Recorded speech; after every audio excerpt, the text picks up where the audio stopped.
I'll have a cool update once we get into the podcast, which is right now. Hey, guys, right. and otherwise, this is Jonathan O. We Roseland. didn't clap sync. We didn't clap sync. 3, 2, 1, clap. I didn't clap when I said clap. No, you clapped after. What is, I forgot what a clap sync was. The delay is supposed to be on your side, not on mine. Hey, Noah. Yeah. Let's go again. 3, 2, 1, clap.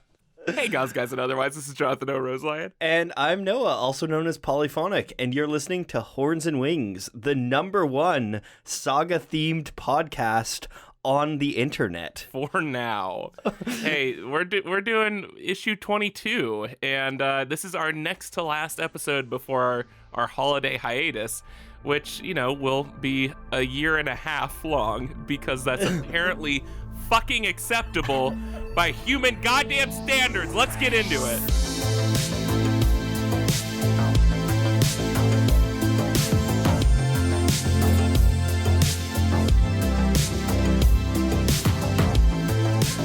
Ugh.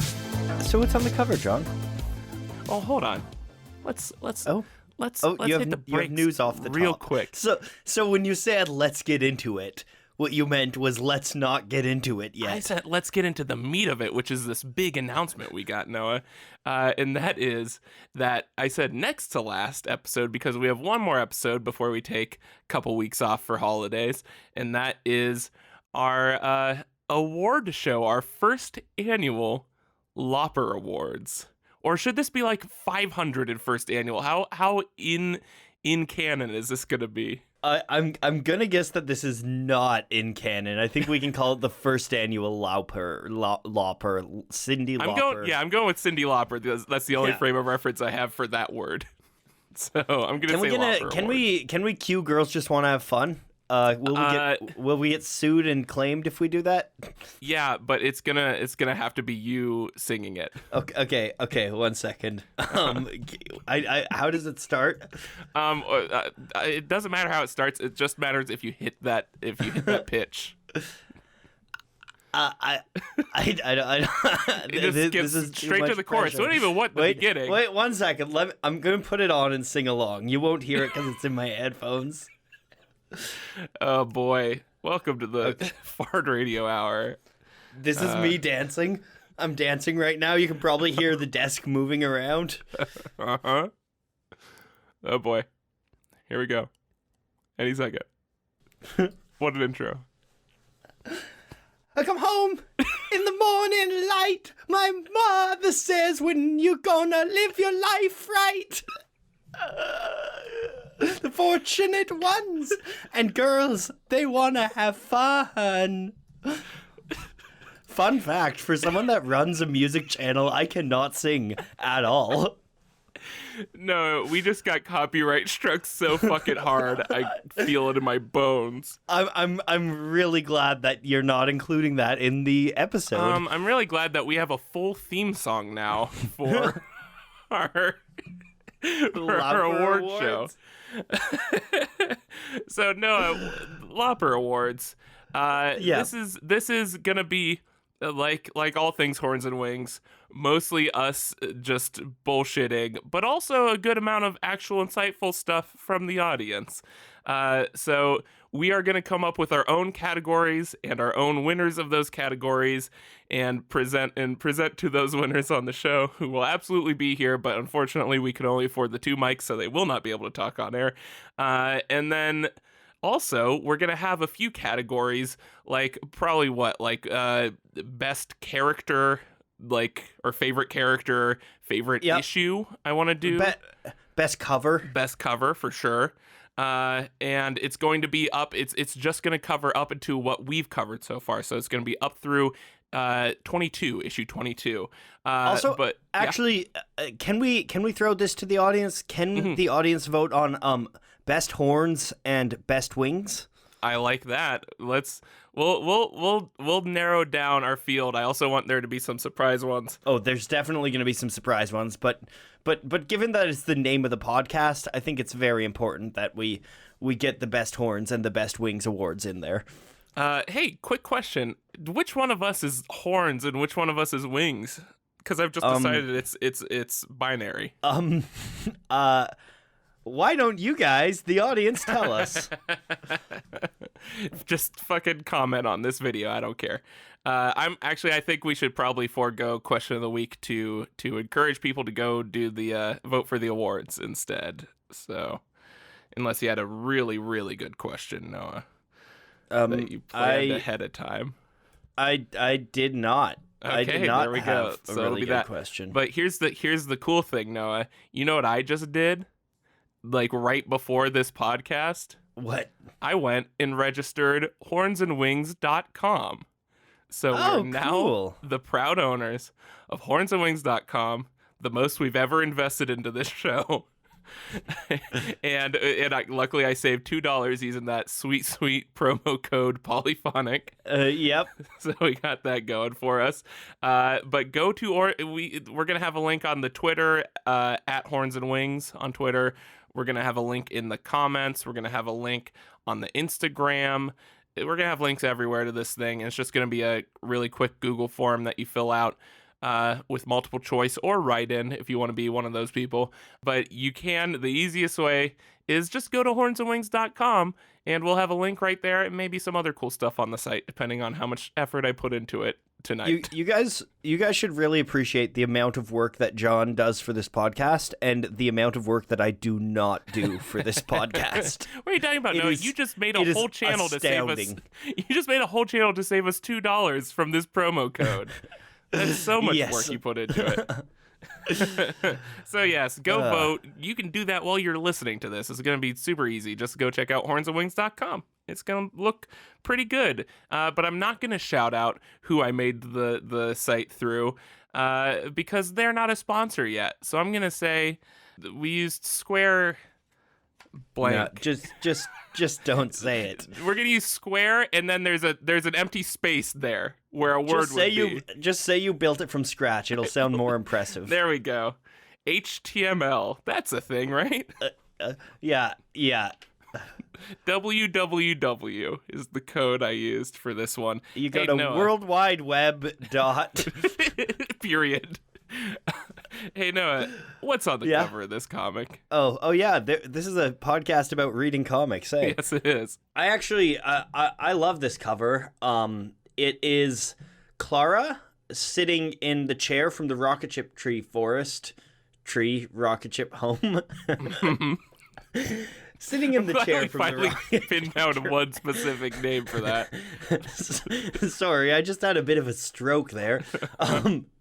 And curled around behind her is Friendo, and floating kind of through the chair is Isabel. This is the lovely ladies of the home that are not Alana, on drugs.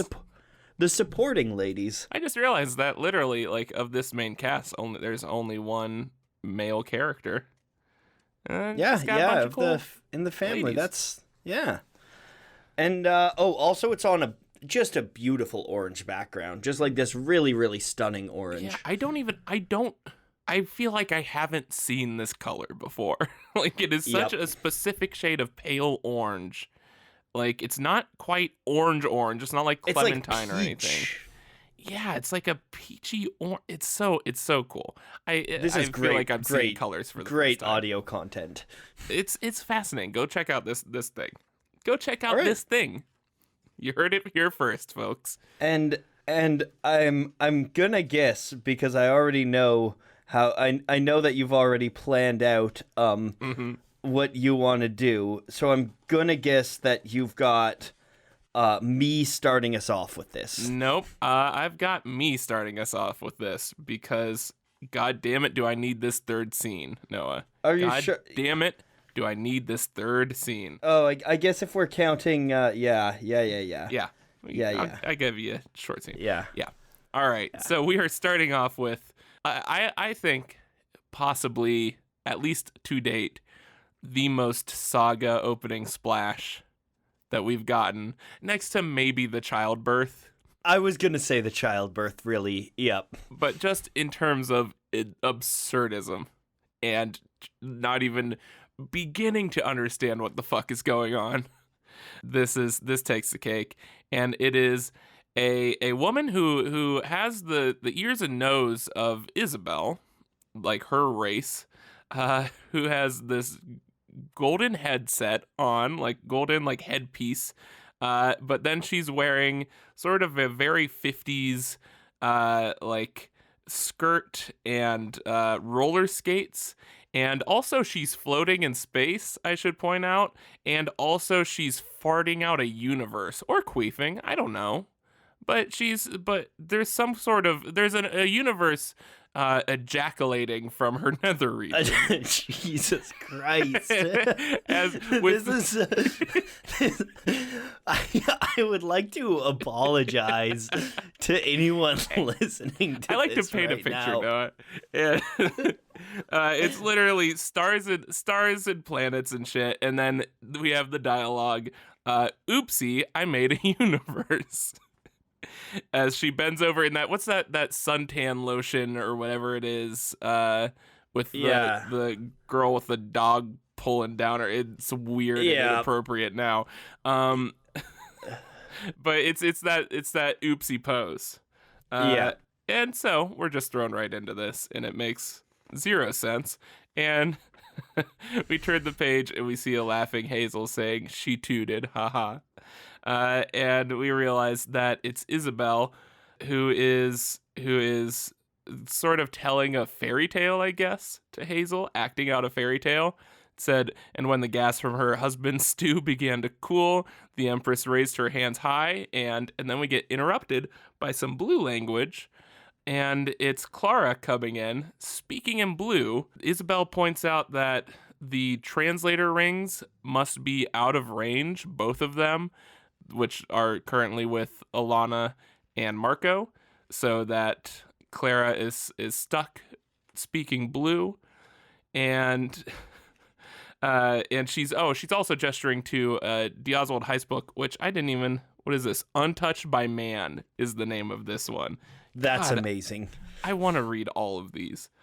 So yeah, they continue to try to talk and not be able to understand each other, but then Hazel points out, in reference to what Clara said, her is worried about mommy and daddy. And then we get some voiceover saying, I was pretty good at picking up new languages when I was little, but it's not like I had superpowers or anything, which is sort of reiterating how this book is about specifically a non-fantastic protagonist here, that she's nothing especially special. But yeah, it's a short scene, and I do have some blue to translate here. All right, time to play the Jonathan Translates Blue theme song. Mm-hmm. I'm blue, daboo dee daboo die. I am so excited to cut these out for the award show. I'm so thrilled that these will be cut out. I mean, sorry, replicated, copied and pasted into the award no, show. No, that's the opposite of what I want. No, these are being copied endlessly. I now own the copyright. Oh God.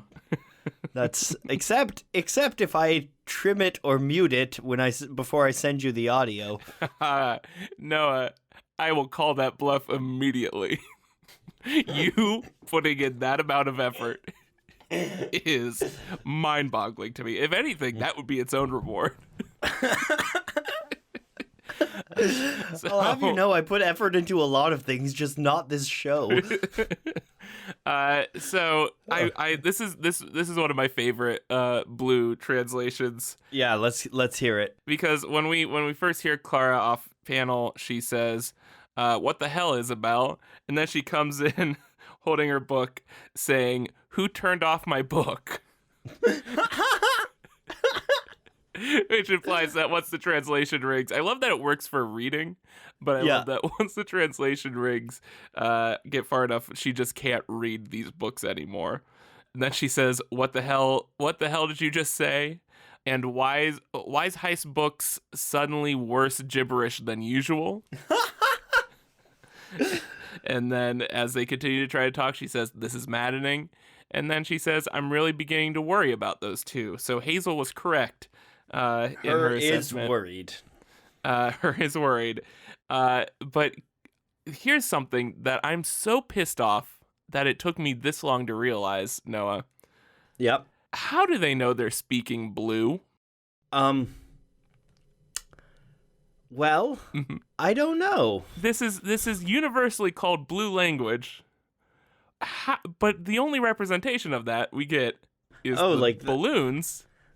Yeah. So wait, okay, I guess so maybe the language just blue. Sounds blue. What's that? Maybe the language just sounds blue. This is getting into some jazz shit that I'm all about. Remember our mandate for like nice tight episodes that we started last episode? We're doing that again this one, but I am sincerely fascinated by this because I'm angry I never realized this. That is. It seems like a reference that only we, the reader, could know. Yeah. But I've accepted it so thoroughly and never questioned it that it works perfectly. Yeah. No, you're right. I don't really have anything to add on this.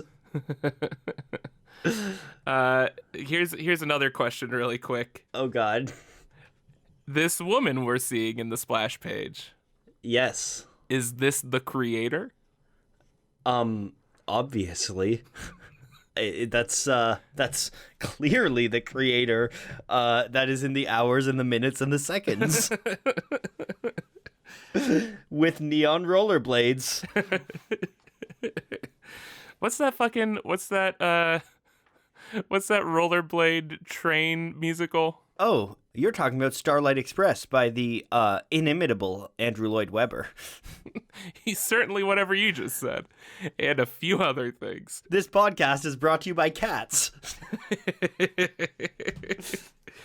This is why not only are we the #1 Saga podcast, we are also the most jellical Saga podcast, which I'm very proud of. We are the most jellical Saga podcast. I can't wait to get to that category in the Lauper Awards.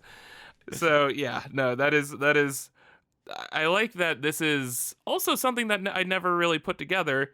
Is the idea of is this Isabel's actual skin tone? Because it also never occurred to me that she's not just pink and that she died. Yeah, I had that thought with the illusion. I was like, oh yeah, no, I think that's the ghost thing. When you see someone that looks like someone of Isabel's race with her like nose and kind of monkey ears. Wow, monkey ears. Okay, Noah.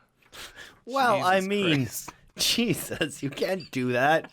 You can't say that. Wow. Okay, if you want to be, they are legitimately monkey ears. Just digging it deeper now. Okay, I see how it is. Jesus fucking Christ! This episode is a train wreck. You've said that that's how I know an episode is good, because everyone's favorite episode is always the ones you call train wrecks. Okay, I am satisfied. We had a lot of fun stuff in this scene. A lot of a quick thing. I just love the illustration of Isabel like mid transformation. I'm a sucker for those. Yeah, which is her like it's almost from the feet up. Yeah, yeah. All right, and then we move on. I'll remind you of that HTN that we got. Yep. I was pretty good at picking up new languages when I was little, but it's not like I had superpowers or anything. Turn to a page of a bunch of superheroes on the open circuit, and the Hazel narration continues, kids just have an easier time with words, and we get our Spartan Roman gladiator lady yelling, fucking kill this killer fuck. And we pan out and we see we are in the open circuit. Our familiar heroes are being held by a giant octopus.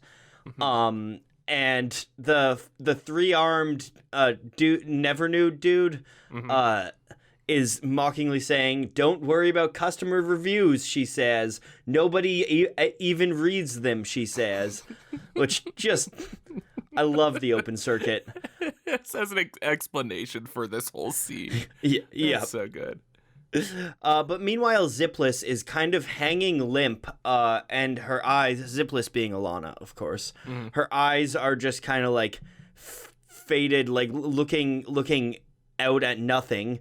The pirate woman asks Zipless what she's supposed to do, And in a kind of like dazed voice, Zipless looks at the camera and says, "Never worry what other people think of you, because no one ever thinks of you." Which is, of course, a reference to a quote from A Nighttime Smoke. Yep. And then we see the audience is laughing. We cut back to Gargoyle, and the scene ends. The Gargoyle stage manager, that is. The scene ends. Zipless apologizes, says, "Sorry, I completely blanked. Shitty improv." And then Yuma is there and yells at her and says, that improvisation was from a heist novel. You need to be more careful. People might trace this back to you. And then Alana says, "I appreciate the concern, but all the fadeaways making you paranoid."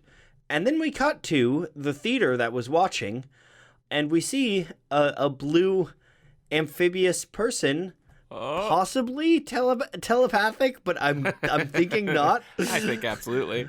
And we get voiceover that says, "Unfortunately, Mom's new friend was wise to be concerned." As we cut back and see that it was Upshur watching the stream, and Upshur says to Doff, who is just pounding the iron in the background, "Hey, honey." Hazel says, "But that's a proverbial story for another time." So, yes, I guess Upshur and Doff are still in the mix. Yes, I'm hyped about that. Yeah, that's a great way to pull them back in. Yeah, I think already, just as fast as we've seen how great drugs can be, we are already seeing how bad drugs can be. Yeah, this is heartbreaking to me. Like, this is sincerely hard to watch, more so than, like, I feel like with a lot of drug use in a lot of, if there's a cautionary tale about drug use, that's usually like the subject of the whole thing. Like Requiem for a Dream, and like everything is miserable all the time. Yeah, and so it's hard to, I think it's at its most heartbreaking when you sincerely care about those characters before it starts happening, before you see them going down that path. And so the fact that we've had 3 volumes to fall in love with Alana, even though it took 1 issue, this pains me a lot to watch, and this is probably the most powerless I've felt reading this comic, where it's just like, let me do anything to help her, please. Don't do this to yourself. Yeah, and it's just there's also just something so, like, I don't know, Fiona Staples does such a good job of depicting her as being like completely high and zoned out, and it's in a very like real way that really makes you feel shitty about the whole situation. Yeah, and it's not like, it's not really stereotypical in any way. Like, it's just that she's making dumb mistakes. Yep. And she's not quite herself anymore. I also have to say, just composition-wise, I love this shot where you can see the audience through the action in this like kind of like disembodied floating portal. Yeah. Where you can see the theater full of people. Yeah. It's just brilliant composition too, because Zipless and the pirate cover the fact that sitting front and center is Upshur. Yeah, blocks him out, which, well, no, I guess Alana wouldn't recognize him because they haven't met. Yep. But yeah, no, I love the logistics of how the open circuit works with these sets and stuff.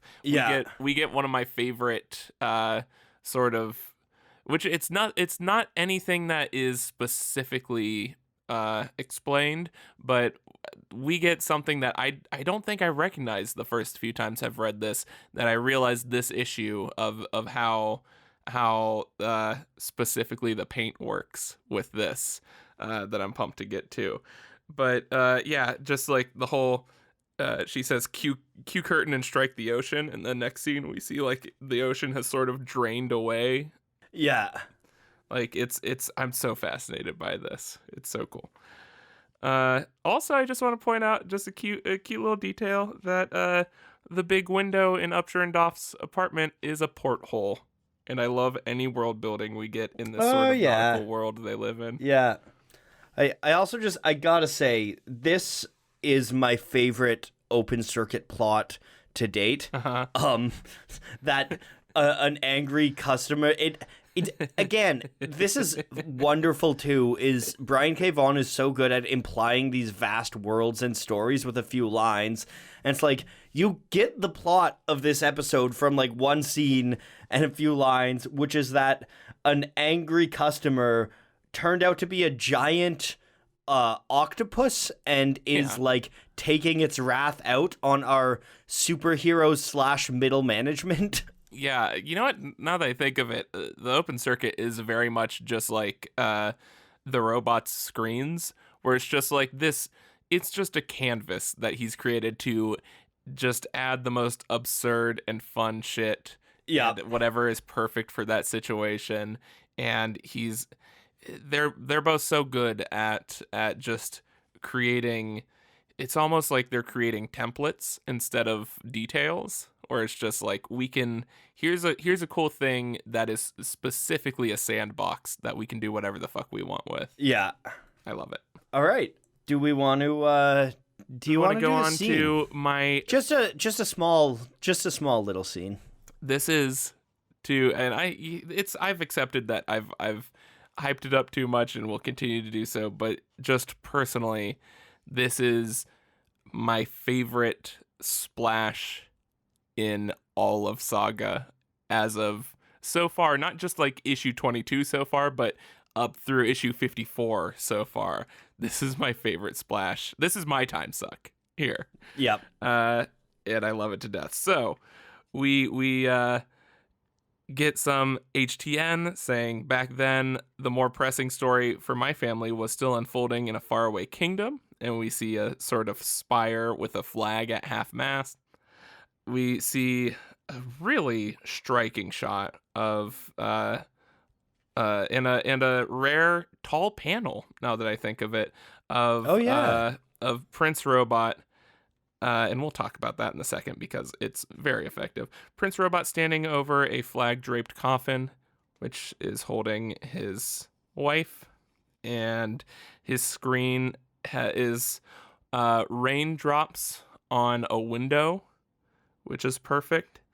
And then we get some off-panel dialogue in all caps saying, "You wish to speak with us?" And we have Prince Robot kneeling, saying "Father." And then we turn the page. Hey, everyone at home, go look this up. It's the best thing. We get a full double-page splash of the reveal of King Robot. And it is entirely, like, a good 40% of this splash or more is his massive flat-screen TV face that is, like, what would you even say, like 12 feet tall? Like, I really don't even have a frame of reference for this. So it is a very like it's a very thick but still small in comparison body to his massive flat screen head that is showing a huge waterfall to increase the scale even more. He's holding a scepter that is also a remote control. It's fucking great. Massive like gem around his neck, and he's, in my mind, yelling at him because of this, the all caps, "We deeply regret the loss of your dear wife." And the scene continues on with, even though I'm still distracted by how fucking good this is, Prince Robot says, "Thank you, King Robot." And he says he's gonna find the person that killed Princess Robot. King Robot is still referring to himself as like plural. Yep. And he's pretty much says, "You fucked up your mission that you were given. We're not going to send you after Dango. Our royal guards are already after it. Like, I don't care, or we don't care what you went through in the war. but it doesn't excuse your increasingly hideous behavior. Prince Robot starts to talk back, and King Robot just whacks him in the side of the head with his remote scepter. I would actually describe it as cracking him in the side of the head. He cracks him in the side of the head with his remote scepter. Says, "You spoiled child, I carry the weight of this bloody world on my shoulders." And which is funny because he has a massive TV on his shoulders. He also says that Princess Robot will be entombed alongside Prince Robot's brother, who is apparently Duke Silver. That's it. The highest honor we can give your late wife is laying her to rest by a true champion of this realm, which is the biggest fuck you. Okay there, Denethor. Fucking nerd. And then he says, "Return to throne room," and he hits a button on his remote control and fucking just phases out of there.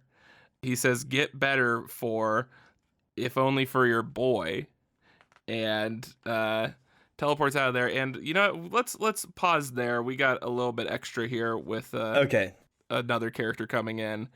But what? Holy shit. King Robot. There's so much here. There's so much. I mean, first of all, King Robot. Mm-hmm. I mean, it's just so perfect. It just fits exactly like you think it would. He just like, I don't know.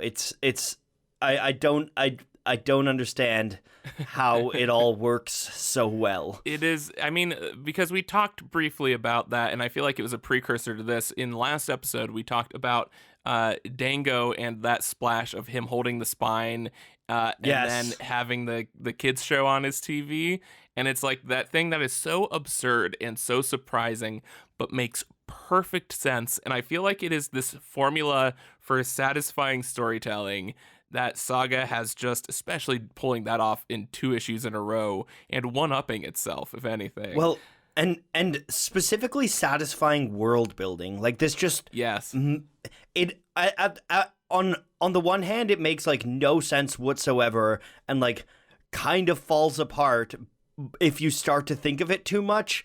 But on the other hand, if you just take it on a raw, visceral reaction, it's so brilliant, and that's how Saga is meant to be read, right? Yeah. And even then, like, I think that there's... It still absolutely, like, in terms of normal human logic, it's fucking nonsense. Yes. But in terms of Saga logic, which has been so well established, and still adheres to itself so thoroughly, even though it does feel largely like nonsense, I do think that in a way, like, it seems at times that they could pull off absolutely anything, but I don't think they technically could. Like, no, I think they've just created that illusion, which is what makes it so exciting to read. Yeah, but they couldn't actually. And I think they've created a world where you can pull off a lot, and that makes it feel like they can pull off anything, but they still adhere to the rules of this world, right? Yep. What I do think is really interesting about King Robot is he doesn't have gray legs. Yeah. I was trying to figure out if that was like tights or something, because I think that was sort of the norm with that kind of thing. His legs look like fleshy colored, though. But then I'm looking at his hands. Kind of seems like his hands are 2 different colors too. His hands are gray. You know what? I'm trying to figure out. Maybe that has to. It might just be the printing on mine, because mine's like 2 separate pages. Because his hand holding the scepter is gray. The other one seems like kind of a in between, like more of a yellow. Huh. But I'm trying to figure out, maybe this has something to do. I think we're definitely reading too far into this, but this might have something to do with his using we instead of I for a lot. Like, oh yeah, like he's like some kind of together hybrid. Yeah. But I also like the idea of him being a hive mind type thing, which makes perfect sense for a robot, like the leader of robots, to be a hive mind. Yep.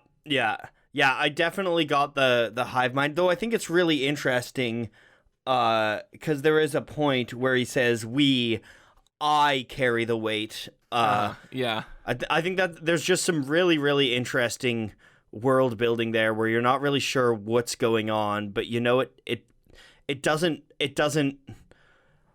it's more complex than it would seem at first glance, for sure, right? Yeah. Actually, what that line specifically reminded me a lot of is like something Dr. Manhattan might say, where it's just like this surprisingly human and like well, I guess not human, but this very, it's suddenly person to person, and it's suddenly like very intentionally I don't even want to say intimate, but like it has, he's clearly trying to convey something that is at Prince Robot's level, to where it registers with him specifically. And yeah, I really like just like any other great Saga thing, it raises so many questions, but it is still so satisfying. It's so great. It makes perfect sense. And I to the point, I distinctly remember where I was. We've talked before about at certain points where Saga sort of transcended certain levels for us. I remember where I was when I read this comic. I was in like the sort of study room at my college, and I just exclaimed out loud, like, holy shit, when I turned that page with such joy. And this was like a quiet study room. And I was so overjoyed by this. And it is one of the most like joyful moments I've had with Saga, where it's just fucking shout out to Saga. It's just, again, a splash that's revealing a character design. And I think that's there's something, every time I feel like I'm starting to understand what works so well about this, they pull this shit where it's just so, I can't even do justice to why it gave me that reaction, but it was just so visceral and so effective, and I loved it so much. I think that when I first read this, this conversation wasn't really like out there in the zeitgeist, but now it is, and it's really important to note just how fucking thick King Robot is. Which makes sense that's the thing I love about that, is that that's how they can make his body so small in comparison. Yeah, especially just all the work being done to make this reveal effective, where they have a massive waterfall on his screen, which is probably the thing they could like use. That's the best use of get the best panorama. Scale. Yeah. And also, I love that his legs are so thick so that you actually buy the anatomy of this, where his body's so small. His body's literally like a third of the width of his screen, his head screen.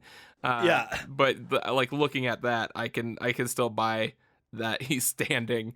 And then we have that super low, almost hero angle shot. It's closer to like a worm's eye view shot of so it's like, it's almost like we're kneeling before him. We get that Prince Robot perspective, and everything, even down to like he's standing in this massive cathedral and stuff. Like everything about this portrays how massive he is. Yeah, and massive, and it portrays like physically massive, but also this grandiose like impact that he has on the galaxy, right? Yeah.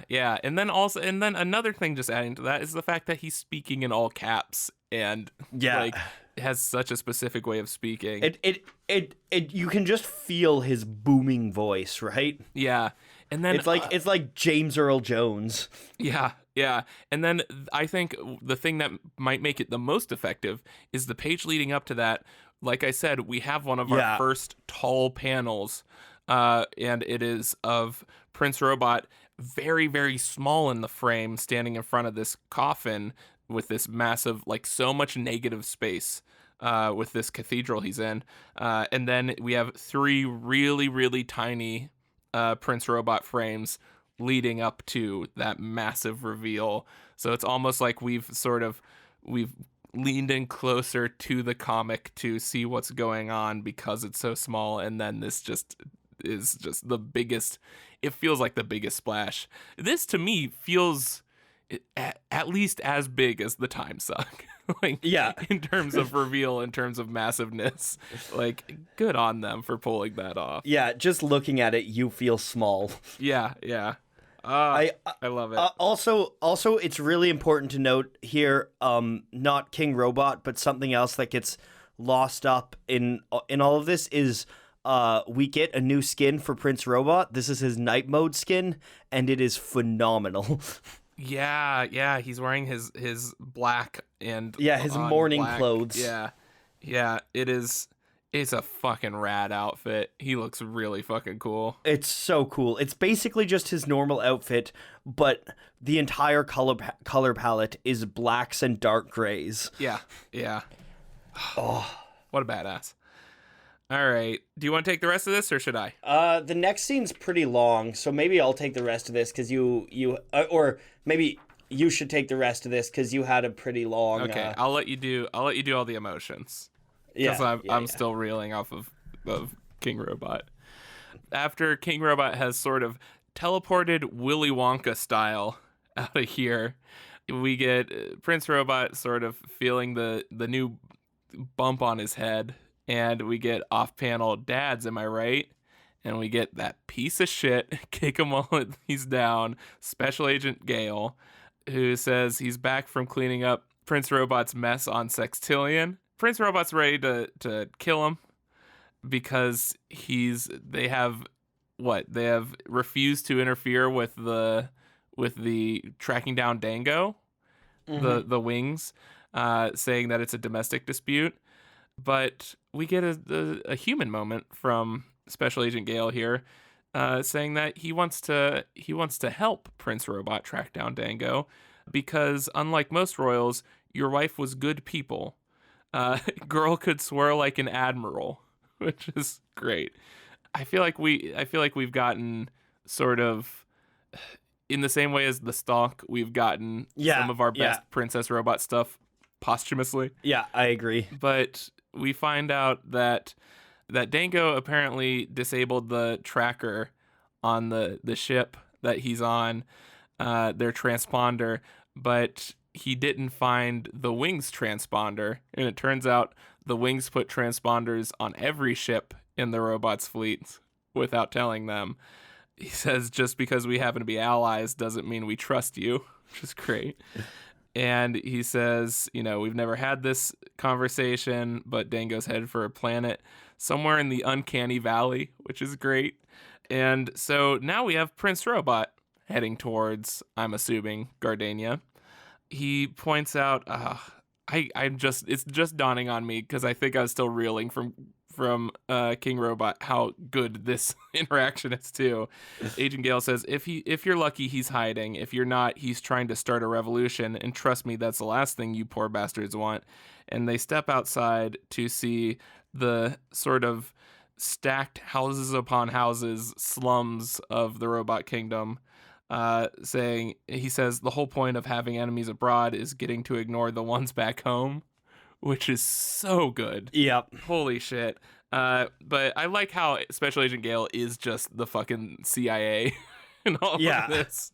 Like it is. Well, I think this is something too that's interesting to me because in my mind, like Special Agent Gale says he's doing it because he actually liked Princess Robot, but in my mind that is not at all. This is clearly some level of kind of political machination on the part of Special Agent Gale, possibly on behalf of the Wings, but I tend to think more him as an independent actor kind of trying to little finger things up a bit.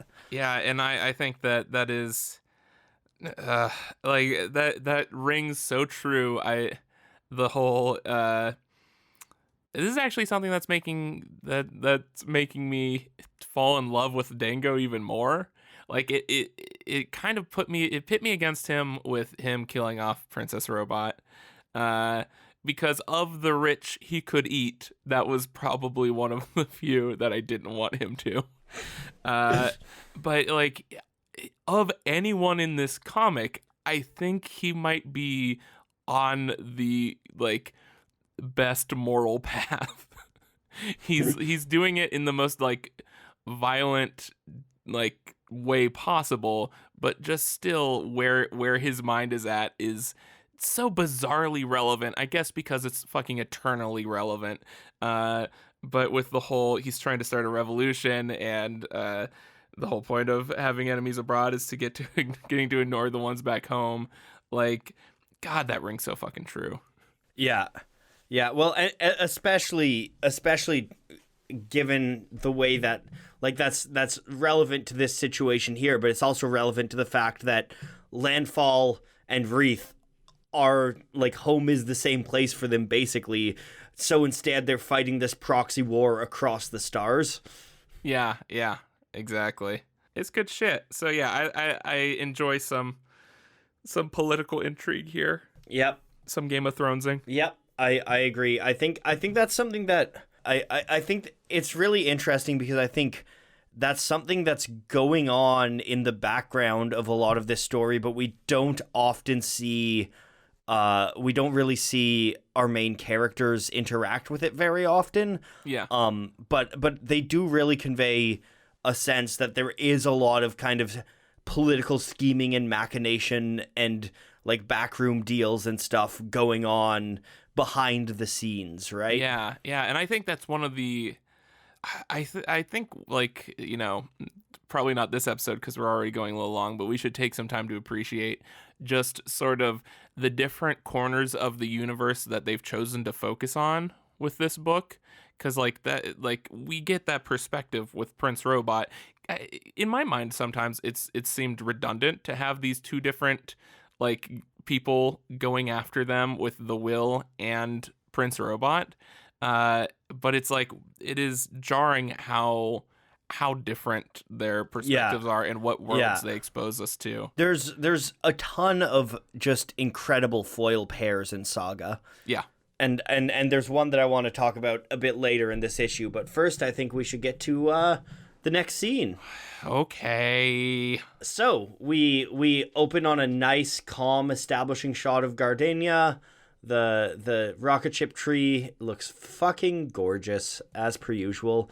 And the Roman Spartan person is dropping Alana off at her house, gives her some drugs to get her through the evening, and as she's saying bye to her friend and eating the fade away, we see Marco, and Marco's like, "So you do drugs now? That's cool." And as Alana's kind of taking her costume off, they start fighting.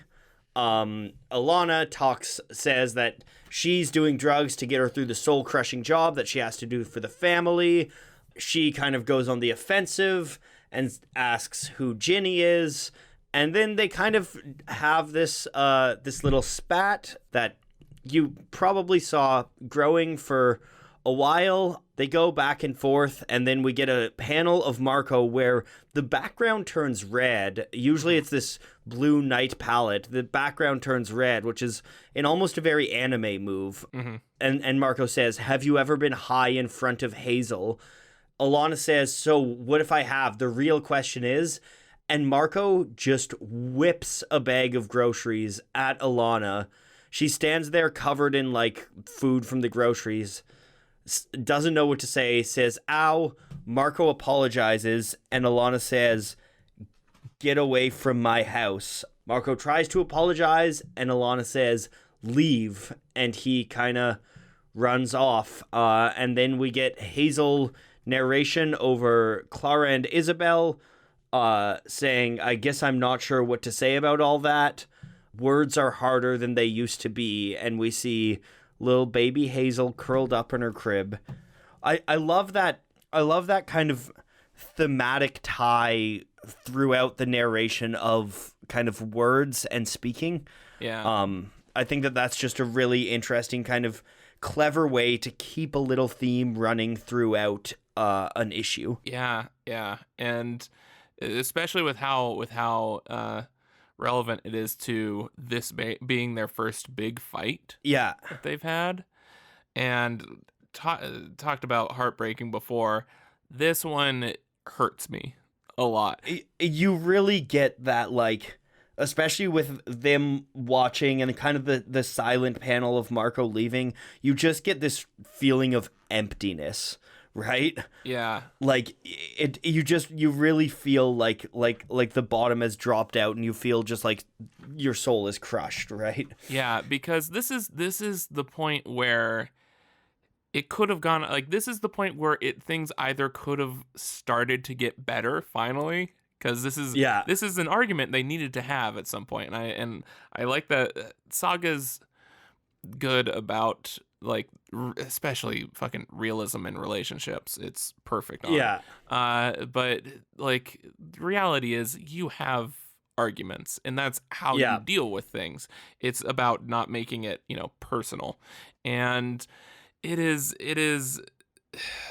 so rough for me to read this, because honestly, at this point, next to maybe Bar, this is the most sort of emotionally devastating thing to watch happen in this comic. It just feels so real. It feels so real, and it feels so heartbreaking to see, like, just, I think it's something that really struck me, because she asks about Ginny, and he says Ginny is just the woman who's been giving her dance lessons. And she says, then why have you been saying her name in your sleep? Oh, yeah, I didn't mention. I was trying to be quick with the summary. That's important information. Yeah, and we get the one silent panel we get, other than him throwing the groceries, is him just looking off with nothing but guilt on his face. And I like that. I think the important thing about this whole situation is that in Marco's mind, his obvious attraction towards Jenny, and just even him thinking about the possibility of being with her, is just as bad in his mind as her doing drugs while raising their daughter and not telling him, like, because we have those established morals for each character. And so they're both, like, in these situations that they absolutely should have discussed before, and they're both they've done such a shitty job of having this conversation, and the problem is that they're both becoming defensive, and that's what fucks this whole thing up. But it is really hard to watch, and I think the thing that registers really well is seeing the reaction of Clara and Isabel, and how just sad they are about having seen that interaction, because they know how devastating, like, just how unnecessary this all was, and to see it play out in the worst way it's fucking heartbreaking and totally believable. Yep, it's brutal. And then obviously massive shout out to Fiona Staples, and the acting in this scene is just perfect. Oh my god, absolutely perfect. Especially, I love that panel is so affecting of her yelling leave, and just with the tears starting to come out. But just angry crying is the most having an argument with your wife emotion, like, it's. And I think this registers a lot more with me now that I've gotten married since I started reading this, so it especially registers. But oof, it hurts. Owie. All right. Owie. We're about to transition from one kind of owie to a very different kind of owie. You want to take us home?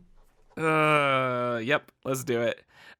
So we see the open circuit at night. Guy in the green suit is driving off in his weird chariot, which both, I want to point out, the motorcycles. Yeah, both motorcycle, the glowing blue wheels. They have glowing blue wheels. Tron style. Yeah, and they seem to be sort of anti-gravity kind of things, and I love it. And so we see Three Arms and Gargoyle and Yuma walking out, and they're saying bye to the guy who's driving off. And the Yuma's expressing worry about Alana getting too hooked on these drugs. And Three Arms points out, like, you're the person who hooked her on these drugs. What do you fucking care? And then we get a surprising page turn to see Dango holding a gun up to them, just saying, "My name is Dango. I need to be on the open circuit, please." And holding the baby. Three Arms starts going up, walks up to him threateningly, saying, "You want a job, you can audition like everyone else, but you don't come down here." And then mid-sentence, Dango just blows the top half of his head off with his gun. Jesus fucking Christ. Yuma yells "fuck" and drops her paint. He points the gun at the gargoyle. Gargoyle starts to explain that it's not how the circuit works. We make new episodes, but those transmissions are controlled by, and then he blows a hole through her torso. So it's all brick or like stone all the way through her. Chunks of stone. That's crazy. I love that. Yeah. So then we're left with just Yuma. Dango says, "Help me broadcast my speech to all of our stations right now." And she says she can't. But if you let me live, and we get our final splash of them surrounded by the dead bodies and the dumped over paint, and she says, "I can get you something much more valuable than airtime." Ooh. Which is getting interesting. Yeah, which is a rare splash page that doesn't especially reveal anything else visually. It's just that bombshell of finishing dialogue and just sort of a summary of all the shit that's gone down. But yeah, it's so Yuma, you know what? Yuma's a bit of a shit. I love Yuma, but she's a bit of a fucking shit. Yeah. You see why she's a Heist's ex-wife. Yeah, I'm starting to see why he's terrified of artists, because they fucking give away the location of their friends that are hiding from war crimes. But yeah, no, I do love. But also, I mean, in Yuma's defense, Yuma did just watch her colleagues get blown the fuck to shit and is just trying to do what she can to save her own life. Yeah. I mean, well, here's the thing that's interesting about Yuma is that I think she's one of the most human characters we've seen in terms of just having, like, she's not morally, she's not like a hyper moral person. Yeah, she's not a paragon. Yeah. She's like, "Okay, I'm gonna sell you drugs. That might have been a mistake." And now she's like, "Oh, I'm gonna die, so I'm gonna do something to save my life, even though it's a shitty thing to do." Yeah, and it's like, it's fucking I feel like she is what most people would be in this situation. Yeah, I agree. She's your average Joe. And so, like, I'm not gonna vilify her. It's a bummer to see. But it's also reality, which is what this whole book is in a weird way. I really want to talk, now that we're getting more of Dango, I think Dango is really, really interesting, because kind of when going back to what we were talking about earlier with Foils, he is providing the exact opposite of the radical pacifism, right? He is providing, he's kind of providing this moral framework of, I have something to do, it is the right thing to do, which he is kind of morally in the right? Like, he's just trying to improve the plight of his people against the bourgeoisie. I mean, yeah, he is the Malcolm X to their Martin Luther King. Yeah, exactly. Except, like, even more violent than Malcolm X, right? Like, he's very much the, like, anybody that gets in my way, it doesn't matter if they're a good person or a bad person, if they are getting in the way of me and the platform that I need, I am just going to ruthlessly murder them. And I think it's really compelling because it provides you this foil that really makes you empathize with the pacifist tactics, but also, like, Dango is getting shit done. Dango has gotten shit done faster than anyone that has ever, like, that has appeared in the comics so far. We were introduced to Dango a few issues back, and he's already, like, taken out a ship, murdered a bunch of people, and he's about to go from... He's gone from a janitor to having custody of a robot prince, and presumably he's about to have knowledge of the whereabouts of the one thing that everyone else is looking for in this story. Yeah. No, it is. Again, fucking shout out to the sort of philosophical examination of this book, where it's just like, okay, you think you have an answer, we're going to bring up the exact opposite of it. And Yeah. I'm glad you brought that up, because I never even thought of it in that light, where he really is just the argument for just using any means necessary to get the right thing done. Yeah. And it's almost that sort of Ozymandias, like, oh, if we blow up 3 million people, then we avoid nuclear warfare. But on a much more personal level. Yeah, and this is something that I think about a lot, especially recently, because I would classify myself as a radical pacifist. But then there are times where it's just like, I read about North Korea that's just like, hey, I'm not stopping making more nuclear warheads, and I'm gonna blow up whoever the fuck I want, and just shit with like fucking, especially the political climate in America right now. And it's just like, it is, I am sincerely challenged on a daily basis at this point, like the idea of like, fucking, are we gonna have to fucking take up arms? What the fuck is going on? How do we solve this? Because there are people who are taking advantage of other people's radical pacifism. And that's how the fucking Nazis grew to power. And that brings up such a valid, like, how far does your tolerance go? Yeah. Should you? Yeah. And it's interesting too, though, because I think that it's not that Dango's saying this is the right way. It's just providing another option, and you kind of, I hope you have kind of a visceral reaction to it, because I do. That's like, hey, this is wrong. But also, Dango's, like, morally speaking, his goals are admirable, right? Yeah. His means are not. But I think, he's very much an embodiment of that sort of, I guess, even utilitarian or greater good argument. And this is something that I've sincerely struggled with and continue to struggle with since fucking I read Watchmen for the first time, which is just like, when is this possibly justified? And I think that they're doing a good job, and I'm excited to. I don't even want to come to a conclusion right now. I'm just excited to see this play out in the comic and see where they go with it. It is fascinating. Also, like, on this kind of topic, I think that the brutality of what Dango is doing is displayed really well through the framing of this first shot where he kills Slipjack. I mean, first of all, just Dango slightly in the gutters looks really cool, but then the action is framed so that Slipjack is on the left and Dango is on the right.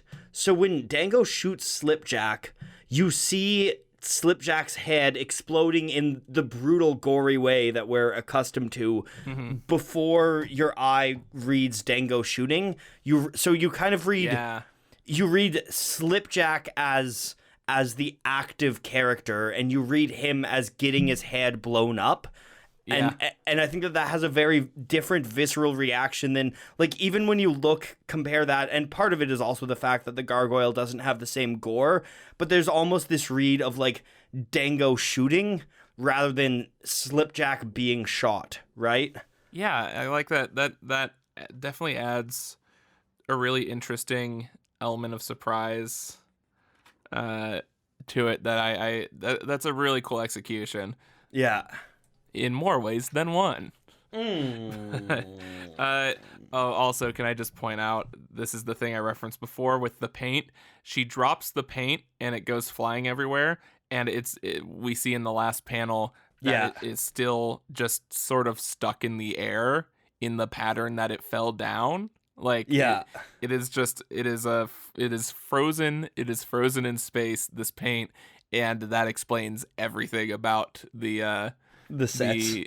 The sets. It's sort of like that. Did you ever do that VR art thing where you can paint in 3D space? Oh, no, but I've seen people do that. Yeah.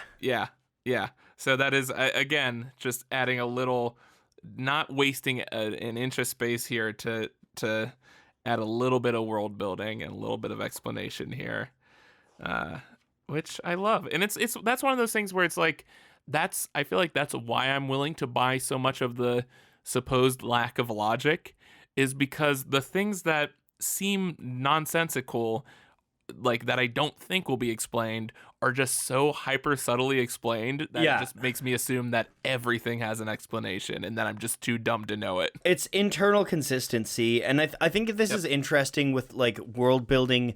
People think that needs to mean you have like rules of magic systems that are like Sanderson-esque and like have these very structured explanations as to how it works, and it's like that's not the case. You can do stuff that is like a lot of this stuff in this is basically just magic.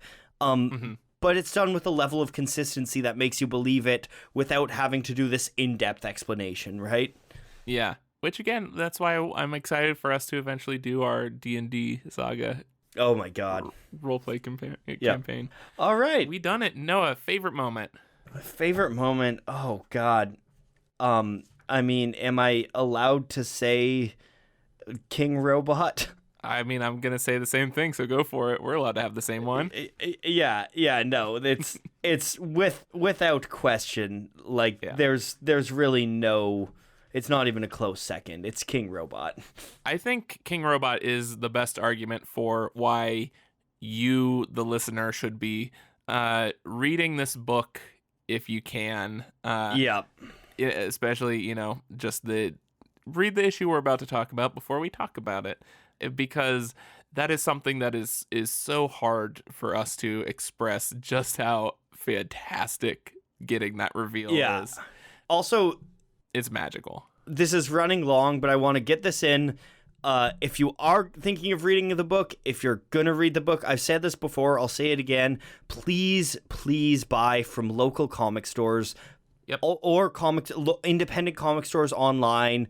Like, comic stores are necessary to the comic environment for the culture to thrive.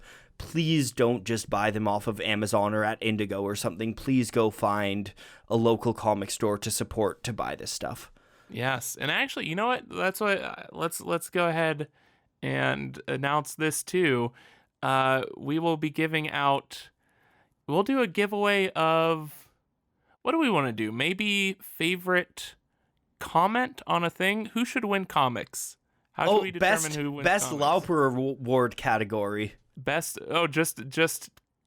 hold on. How's this working out? Wait, no, we're coming up with the categories. Yeah, we're coming up with the categories.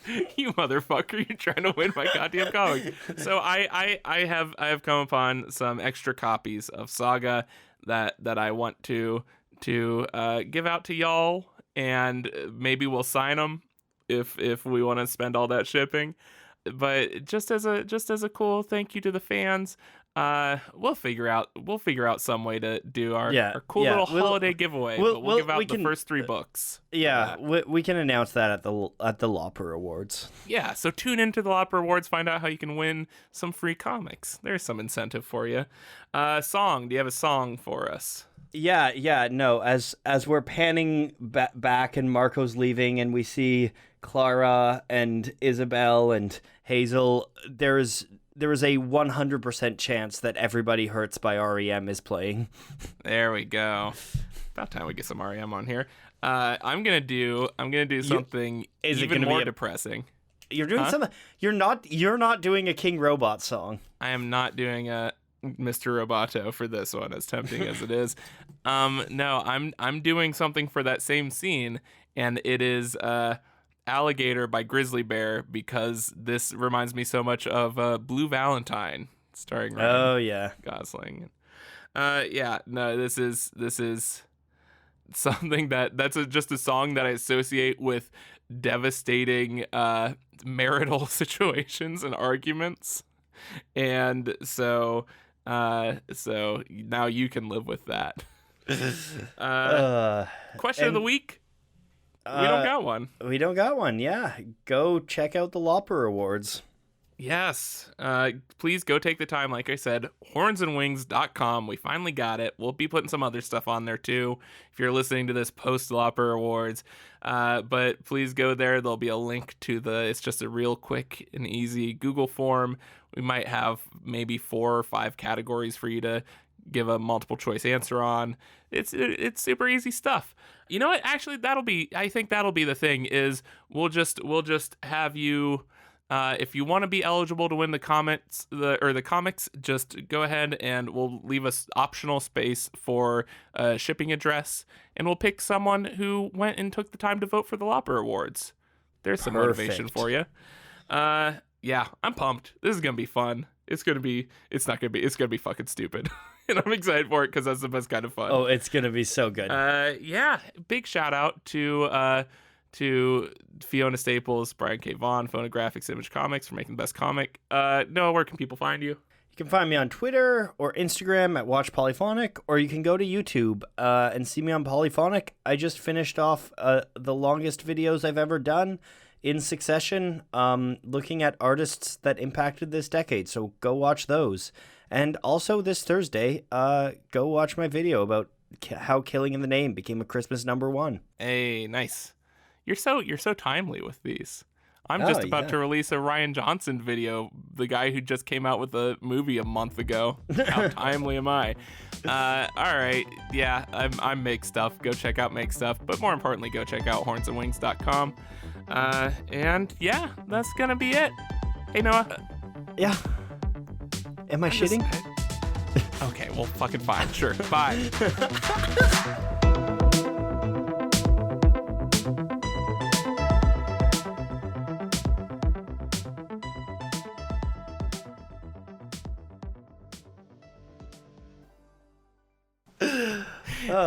It's yes and, not yes and I'm shitting.